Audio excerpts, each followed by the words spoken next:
ആറ്റുകാൽ പൊങ്കാല ഇന്നലെ കഴിഞ്ഞപ്പോൾ സെക്രട്ടേറിയറ്റ് നടയിൽ ആശാ വർക്കേഴ്സ് ഇട്ടിരുന്ന പൊങ്കാല സ്ഥലത്ത് കേന്ദ്രമന്ത്രി ശ്രീ സുരേഷ് ഗോപി പങ്കെടുത്തു.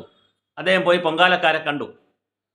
അവിടെ നിന്ന് പത്രക്കാരോട് സംസാരിക്കുമ്പോൾ അദ്ദേഹം പറഞ്ഞതിൽ 7 മില്യൺ എന്നൊരു വാക്ക് വന്നു. അത്രയധികം സ്ത്രീകൾ പൊങ്കാല ഇടുന്നൊരു സ്ഥലമാണ് എന്നുള്ള അർത്ഥത്തിൽ അദ്ദേഹം പറഞ്ഞു. ഇനി അങ്ങനെ പറഞ്ഞതിൽ എന്തെങ്കിലും കണക്കിൽ മിസ്റ്റേക്ക് ഉണ്ടെങ്കിൽ എത്ര അധിക്ഷേപിക്കുന്നതും എത്ര മോശമായിട്ടാണ് അദ്ദേഹത്തിനെതിരെ ആളുകൾ സോഷ്യൽ മീഡിയയിൽ ആളുകൾ പറയുന്നത്. വിവരക്കേടുകൾ ഒരുപാട് പറയുന്നുണ്ട്. മലയാളികൾ മാത്രമാണ് പൊങ്കാലയിടാൻ വരുന്നത്. അല്ല, തമിഴ്നാട്ടിൽ നിന്ന് വരുന്നുണ്ട്, കർണാടകത്തിൽ നിന്ന് വരുന്നുണ്ട്, ലോകത്തിന് വിവിധ ഭാഗങ്ങളിൽ നിന്ന് വരുന്നുണ്ട്, വിദേശികൾ വരുന്നുണ്ട്. ഒരിക്കൽ അതിന് ലിംഗ റെക്കോർഡ് കിട്ടിയതാണ്, ഗിന്നസ് റെക്കോർഡ് കിട്ടിയതാണ്. ഇനി 7 മില്യൺ എന്നൊക്കെ പറയുന്നത് ചിലപ്പം കേരളത്തിൽ 3 കോടിയേ ഉള്ളൂ, 7 കോടി ആളുകളില്ല, അങ്ങനെ എവിടെ നിന്ന് വന്നു, ഇരട്ട പൊങ്കാലിട്ടോ എന്നൊക്കെ ചോദിച്ച് വളരെ വലിയ ബഹളമാണ് ഉണ്ടാക്കിയത്. അതിനകത്ത് പ്രൊഫസർമാരൊക്കെ ഉണ്ടെന്നുള്ളതാണ് സങ്കടം. രവിചന്ദ്രനെ പോലുള്ള പ്രൊഫസർമാർ, വൈശാഖൻ തമ്പിയെ പോലുള്ള പ്രൊഫസർമാർ,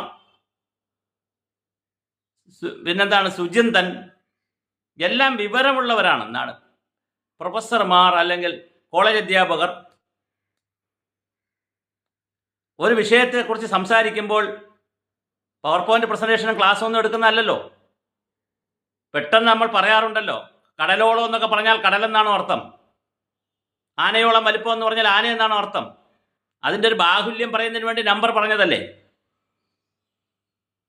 പൊങ്കാലയെ തള്ളിപ്പറയുക,